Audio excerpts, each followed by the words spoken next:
Ladies and gentlemen, boys and girls, welcome. You have arrived to the conversation that'll end all conversations. The Soulcast with your host, Woody Wood. And now, without further ado, let's get in that crazy head. Here's your host, Woody Wood. Yeah, what's up? Welcome to the second episode of the Soulcast. We're going to cut this one down a little bit. The last one was a little bit long. I've gotten a little bit of feedback on it. It was interesting, though. Very interesting. Yeah, I enjoyed it. Lots of great stories. I enjoyed it, man. Today I got Joe Stevenson with me, and my guest host is Mr. Stuart Rayburn. Hello. Joe runs a few charities. He's also a local musician and had a badass band back in the day called People Who Must. It did a pretty badass run. Thanks, man. A lot of good musicians in that band that's still running around playing. Yeah, absolutely. Who all was in that band? It started out, me and a buddy of mine in high school, John Kemp, and that's taken way back, and David Milligan, and that was kind of the three-piece. And then we, it kind of grew, as people's interests and, changed. It was a little bit of a revolving door. Russell Jarrett was with me and still is forever, and one of the best drummers in town, hands down. And, Joe Gillian, it was actually before that. He was in Vertical September, remember that band? Back in high school.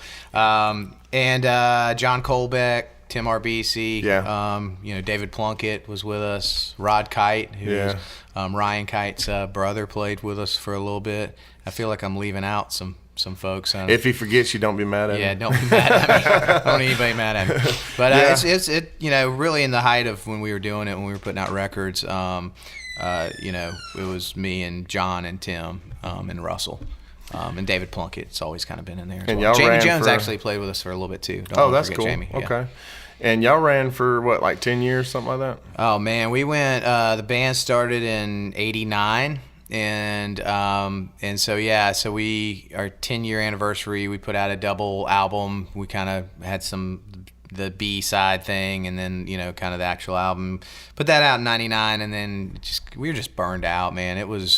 We spent a lot of years on the road and trying, I always compare it to baseball. It's like minor league baseball, we started out as a hot prospect, and then we ended up being that 40-year-old, AAA player that got to see the show a couple times, but never could quite, establish. And it's, with anything else, it's timing. I think it's all a timing thing, and some other bands that we were really similar to just were in the right place, right time, and we weren't. Yeah, there was another band running around at that time, in like Flynn. Y'all remember that? Oh, yeah, absolutely. Yeah. And I actually think, and, people are going to say whatever they want to say, and this is just my very humble opinion. I always thought that they kind of had a widespread sound before widespread. Absolutely. Yeah. And then... Well, I don't know. I'll debate you on that. Oh, yeah?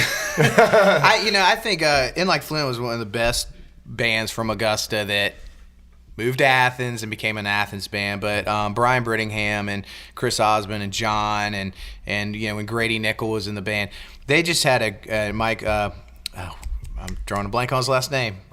Osmond? No, Wargo. Okay. Anyway, was the drummers for a little bit. They had that album. The Factory is one of the best releases, from a band that was really kind of based in Augusta. And the reason I was debating you on it mainly is because I was a big Panic fan when Space Wrangler came out. I love Space Wrangler. Loved the second album, the green one. And then they kind of lost me a little bit after that, and that was way before In Like Flynn. Yeah. But I will say, their path. That was kind of that Red Belly thing to Red Belly after them. Just kind of. In a different genre today is Funk U. Those three bands really, kind of they put out great music and drew the crowds, and people liked it. It was a jam. It was kind of a social gathering of sorts. Yeah, so, a party. Yeah, I loved In Like Flynn though. Yeah, I like those type of bands that can create a party environment. Now Stuart, just to let y'all in on what he does a lot of things, but one of the things he does is he puts out the downtown map that y'all might see around downtown, and in a few businesses and whatnot. Yes. Trying to show people that downtown's awesome and that they should come down here and eat and drink and have a good time and have camaraderie with the folks. Oh, yeah. And that was the point of putting the map out in the first place. I actually had a conversation with some folks from the Downtown Augusta Alliance, and they were telling me that how in Aiken there's this great map of downtown, and it's put out, I think, by the Downtown Development Authority in Aiken, or Main Street. But it's something that they do for the people that have businesses there, and these folks were thinking that we should have something similar. And so we got together and we developed this idea with the goal of marketing downtown, the entirety, kind of as an outdoor mall of sorts. Right. A place where we have a quote, food court of some sort. That is, you can park and walk around and, go to a bunch of different places or try different tapas out at different restaurants. Also, some adult entertainment with some good bars and music venues. But then there's a lot of family entertainment too. Yeah. So on Saturdays, it's a good, place to bring your children down and do things like, there's the Saturday market, there's the ghost trolley tours, the Patriot boat tours. And I haven't done the Patriot Boat Tour. I want to do that. You should play it, man. Yeah? It's I think that's fun. brilliant, yeah. Yeah, I've every year they have people play on it, and it's fun. Oh, yeah? Yeah, I should look I've into done it that a couple of times. Well, I'm terrible at booking. I swear, man. I'm the worst at booking. I don't know what my problem is, man, but I think it's basically that I'm so scatterbrained and unorganized. Like, it's very hard for me to get organized. You need a manager. I do. Yeah. What's up, Stuart? Come on, help me. I think we just made a connection. There you go. Stuart and Joe have known each other for a while, haven't you? We have, yeah. High school days. I remember the car he had in high school, the Thing. Yeah. The Thing. You remember those? The Volkswagen Things? Oh, yeah. Yeah, he had one. Where is it now? It's gone. Long gone. My stepfather still has one, and I love looking at it. I always thought he was the coolest dude just because of that. Right. I was like, oh, he's got a Thing. Oh, I was. It's all over now, though. No, That's but we cool. go way back. No, I think it's one thing that's great about what Stuart's doing is showing people the good stuff about downtown, because so many people you talk to that aren't from in Augusta, either they're out in Evans or they're in North Augusta or wherever, Aiken, they're like, oh, I'm scared to I'm scared to go downtown or scared for my kids to go downtown. Right. I'm like, why? Yeah. That is a ridiculous statement. It And is obviously very from smart ridiculous. people, but a Yeah, ridiculous and statement. it really is. And I it's get just, it from intellectual people, Sure. and I'm like, are you serious? Like, I don't understand. It's the fear of not knowing and only following what few bad things happen anywhere. Absolutely. Well, and they happen in people Evans. people love In to North Augusta. focus on the bad stuff too. Yeah.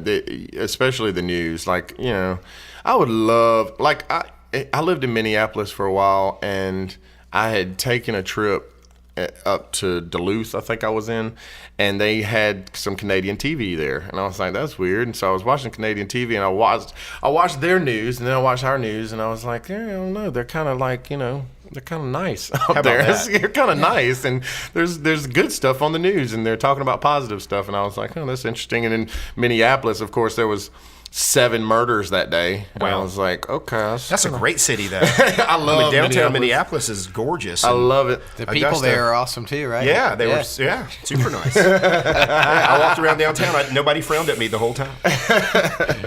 Well, so speaking of people who must, what did you do after that? Like whenever that fizzled out? Well, my son, my first son was born in '96. So, Lewis, I was traveling and that got tough. And then when my daughter was born in '99, McCall, I just, I was so burned out on trying to make it, trying to be the rock star and trying to do all that stuff. Chasing And, it, and yeah. we had a lot of fun. I mean, I'm proud of what we accomplished. And, but I had what I call my moment of clarity. Patrick Blanchard was young, up and coming musician, was always crazy talented, and Oh, yeah. he used to pile in the van with us on weekends. We'd pick him up at Aquinas, like we'd drive to Carmel Nice. with a van and trailer, Yeah. pick him up, and he'd go run sound and hang out. And so my moment of clarity was really, hey, here's what I can do. I can get out of what I'm doing, but still be in it. And so we put everything that we had behind Patrick, and Tim Arbisi stayed in the band with Patrick, but we got Jason Neal, who's an incredible drummer, plays with Carbon Leaf. He's up in Virginia now. John Watkins, who's with Dead Confederate, was on keyboards. Yeah, I love John. Yeah, and so they, we put them on the road and really worked them hard.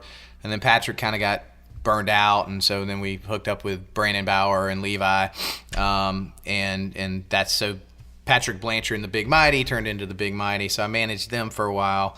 I started doing radio in 2001 on 95 Rock, and it was called Homegrown at the time. It was all local and regional stuff. Still do it today, except it's called The Radar, which we just changed the name when we added new music. And so, I just stayed in music, got involved with 12 bands in 2003. And that was really because of radio and the need of having some local Christmas music. I had a stint in commercial real estate, which was kind of soul sucking. I'd imagine so. Yeah, so I did that for a little bit, and it just wasn't my thing. I did fine with it, but it just was not my. Hell, I sold Stewart a building. Yeah, sure did. I was his. Thank you. I was Good his job. agent for that. That's right. cool. Yeah. I think that might have been my last one. Really? Well, and I hope to make a lot of money on that one day. But yeah, so it's I just to stay true to myself, it was always music was once you get bit by the music bug, it's kind of It's hard. And Glue Stick, you started Glue Stick when? My wife and I in 2007 started. I had Joe Stevenson music prior to Glue Stick, and that was just with the success of 12 Bands of Christmas. A friend of mine from Atlanta who does Six Man. He's got all these rock and roll music cruises. He does Kiss, Kid Rock, Skinner, Rock Boat, all these really great things.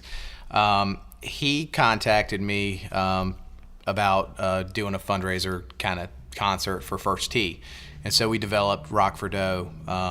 With the folks at First Tee, and so from that it just kind of we had some successes to build on, and so with Glue Stick it's just been a long kind of road of just building relationships and having some successes, and it's been good. So my wife is the brains, she's the numbers person and the PR person and all that, and then I'm kind of more the artist guy. I'd kind of deal with the bands. Well, who are you listening? Like, if I was to get in your car, who'd we be playing? It's funny because I don't listen to a ton of music in my car. That's kind of my quiet spot. I know a few musicians like that. It's so weird. Like Doug, my rhythm guitarist, he never listens to the radio in his truck, and it drives me crazy. And I'm like, dude, why don't you listen to music? And he's like, because I hear it in my head, bro. Oh, wow. Nice. I'm not that deep. Mine is I just want some quiet, away from the kids. Right. And, Yeah. And I'll turn on the radio just to kind of see what's going on. Well, there's nothing good on radio. Yeah, I'm a sucker for a good pop song. I like a good strong chorus and good melody. I like good lyrics. So you could have the strong chorus and melody and bad lyrics, and it turns me off. Yeah, I'm terrible at lyrics myself because I can memorize them as a bitch. Yeah, I just I listen to a lot of random stuff from just from doing radio. We get a lot of new music. It's almost overwhelming, and that might be another reason why I'm not like, oh, I love this, and this. Gosh, I guess when I'm like last year we did the Springsteen tribute, and so all I listened to for months and months and months was Springsteen, right? Because I wanted to kind of get that vibe. Yeah. And I tend to go project listening, where if I'm working on something, that's kind of what I gravitate towards. So I like to dip back into the collection, go back and listen to some of my favorite records. Oh, yeah. Sean Mullins, Soul's Core, and stuff like that. Yeah. Isn't Patrick playing with Sean a little bit these days? Or? He's not anymore. He He was, Yeah. but he is no He's longer playing doing bass, wasn't he? it. Well, pretty much whatever. He was kind of the right-hand man. I remember they had a band called Inside Blue back in the day. Patrick Blanchard, Adam Hatfield was in it. Joe Bone was actually in that band for a stint. And the Kelly brothers were in it. Yeah. They it's funny because I had that CD, and it was actually a good CD. And it was a good CD. Charles Kelly from Lady Antebellum was the singer and the drummer in that band, and it's funny because when Lady Antebellum was like hitting, I was like, I'm gonna see what the CD will go for on eBay. Went for $75. There you go. No Good kidding. job. I was like, wow. I called what's up up. Patrick. I was like, dude, do you have any more of those CDs? $10 a piece, man. I'll buy all of them. But it was actually for a high school band. They, it was they were a good band. Yeah, I enjoyed them. They had that chick singer. I can't remember her name. That was late. Yeah, that was actually later. The early incarnation was with the Kelly brothers. That girl came along after that. After them, right? I forgot about that. Because I don't think Adam was even in Inside Blue when Josh and Charles were. I don't think he was. I think they were just a 4-piece band. So yeah, that's funny. Yeah, Forgot it's about crazy, man. I was reaching back there for a second because I was like, oh yeah, I remember that. Because Joe came, because at the time I was running Modern Age Tobacco Shop way out in Hepzibah, and Joe and me hadn't talked in a while, and he comes in and he's like, I'm in this band Inside Blue, and we're awesome. You gotta come and check us out. And it was, I had been doing a lot of acoustic singer-songwriter stuff, and I back then, everybody wanted to power chord, Right. And I was one of the few that did singer-songwriter stuff and knew a whole freaking song, Right. Because we had a huge party one time, and all night long, everybody playing music, but they would all play parts of songs. And I was too shy, and after the end of it, I was like 14. I showed Joe, I was like, I can play Peace, Wheeze, and Feel It all the way through. I played it all the way through. And he was like, dude, you should have played that while everybody was here. And I was like, they don't want to listen to this kind of music. This is the Eagles, dude. Right. And he's like, well, you played a whole song, though. Yeah. That's amazing. Yeah. And I was like, that's what's up. That's great. And, me and Joe's been playing together forever. And it's good to have musicians that you can bounce off with. I kind of have that thing with John Colbeck. He and I, we were actually in Boy Scouts together, believe it or not. I need to get Colbeck in here, yeah, too. he and he's just kind of always been that the musician in the band, meaning he understands. And it's almost to his detriment sometimes, but it's he like, takes it seriously.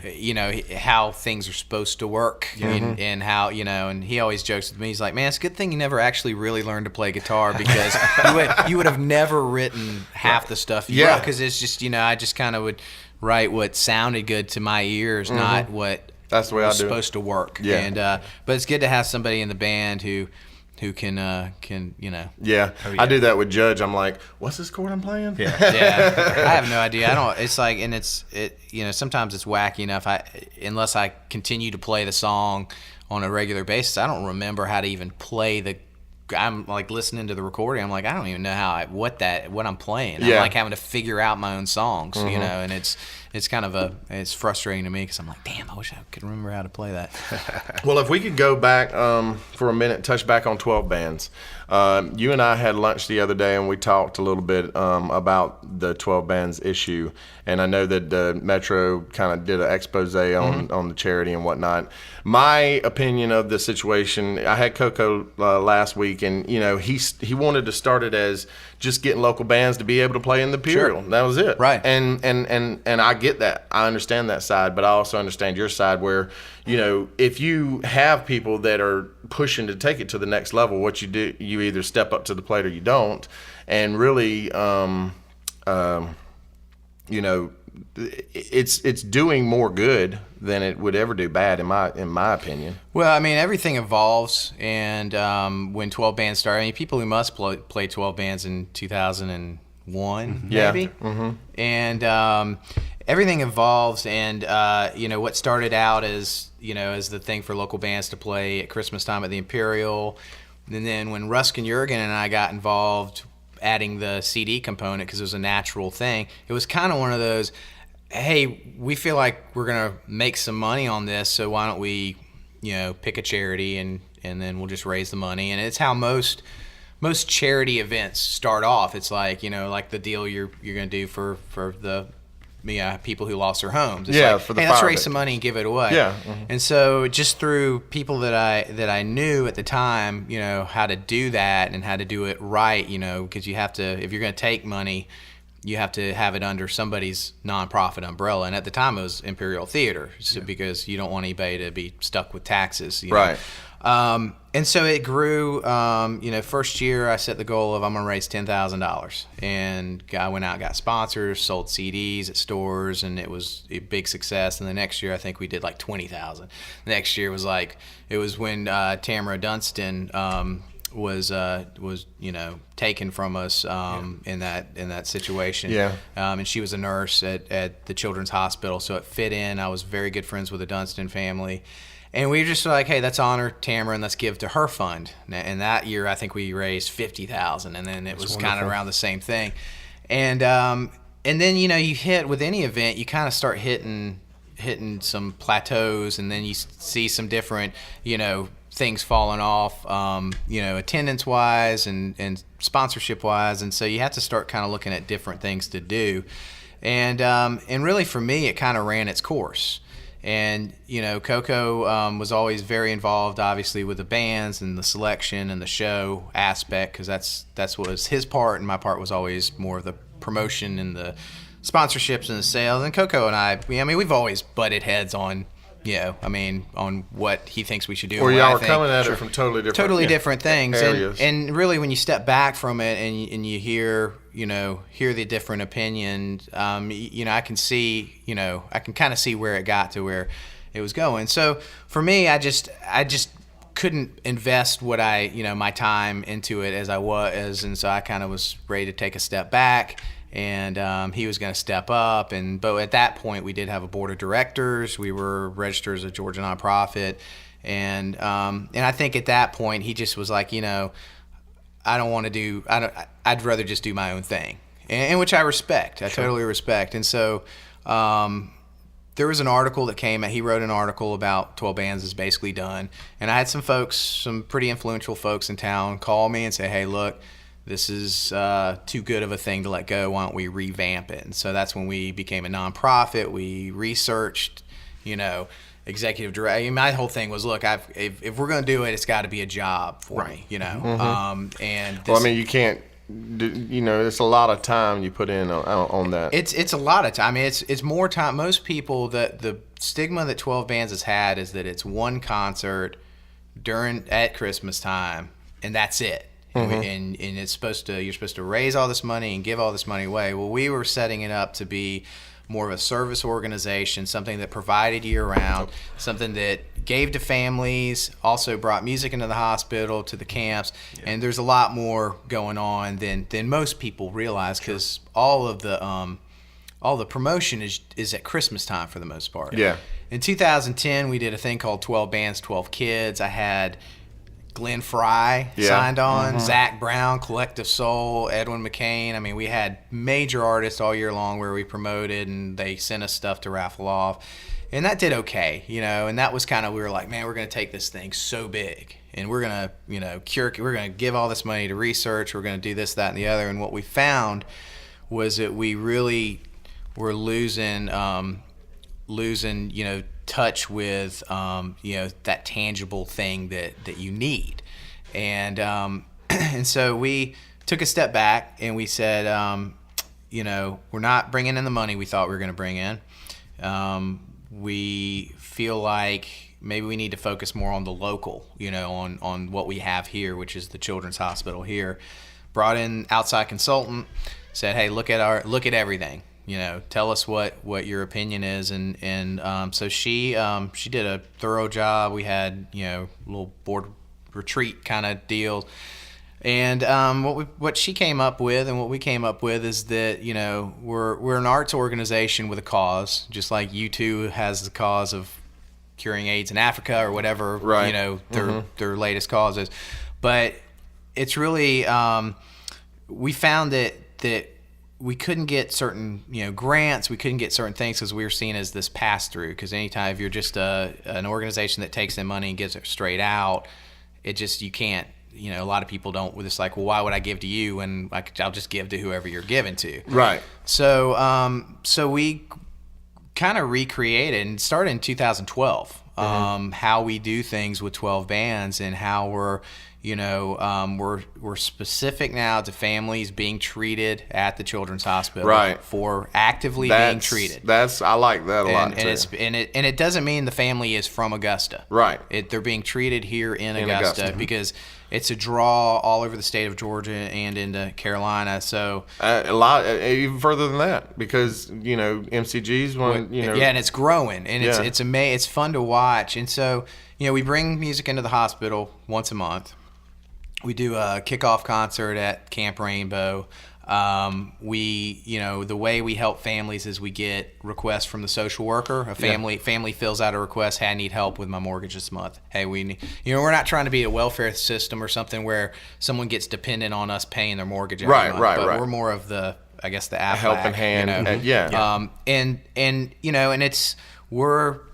We pay the bulk of the request. The only time we don't pay is if it just doesn't, fit within, maybe somebody's, older than 18, or it's for something that just doesn't quite make sense. But for the most part, we pay, I would say 90% of them. And we've never turned down one because we didn't have money to pay it. Yeah. At Christmas, we'll do gift cards for the families to go finish Christmas shopping or get household needs. And it's been that alone because we see what families we're helping. We can say, we help, the Smith family or whoever. And so that's a really cool part. And that's kind of the financial, here's what we gave sort of thing. Well, this is what's, for me, if I was to put myself in the shoes of the families that are being helped by 12 bands, it would probably be priceless to them. To them personally, that's something that, it changes their lives. It helps them in a way to where they'll always remember, 12 bands helped me in a time where, I really needed it. And all these people have a part in it. We all have a part in it, It's not just, Joe's 12 bands. It's everybody's 12 bands. Right. Especially with the musicians that donate their absolutely. work. And that's the, one thing we try and do is, and you saw all the stuff I sent out. Hey, here's what I need from you as a band, because what the other side of 12 bands is helping the local musicians and putting them in the studio, challenging them to write a Christmas song. Yeah, I got a lot of feedback on my Christmas song, and it was played on the radio a lot. I got a lot of feedback from people that have known me for years and literally never heard me perform, and I'm like, well, you didn't know I did that? And well, it's a neat thing, and it's really kind of the thing that goes unnoticed because we're always talking about helping families at the hospital, and that's what our mission statement is. It's the healing power of music, and because when you take music into that hospital and they come out, out of the rooms, the parents are there, the child life specialists are there, and you see. They look beat. I mean, those parents especially. The kids are just most of the kids are just. They got their IV in the moment drips, and they're walking out in the hall, and a lot of them are playing. We bring percussion instruments, but the parents look beat. But that little smile that they have, and the thank you that either I'll get for playing or whoever's comes in is priceless, and sometimes there's only a couple of kids there. Sometimes there's 20, 10 to 20.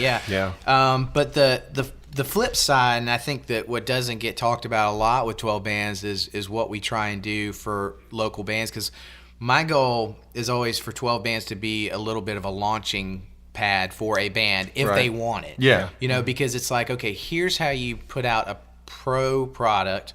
Here's how you promote it professionally. Here are all the little things. And I'm like, hey, if you need help with copywriting, you need help with publishing. It's almost like if you're a 12 bands artist, I'm here to tell you everything I know. I'll give you whatever advice. I know about publishing. I know about all the things that are kind of important for you to set up at this point of your career. And then we always, through Glue Stick, we always look at, what band makes sense for the bigger shows. From day one with Rock for Dough, we got to put a local band. And I used to have to fight tooth and nail. Yeah, and I like that too. In Banjo-BQ, we have local bands playing Banjo-BQ. And so those are kind of the little things that we try and do for the local bands. And some of them step up and get you everything they need. Some of them, don't. And that's up to them. I don't get upset about it. Yeah, absolutely. I like to extend my appreciation for inviting me to play for the kids. Man. Yeah. I'm excited about that. Well, I've always gotten good response from kids for some reason. Yeah, well, you kind of look like a Santa. You're kind of the Fair enough. yeah.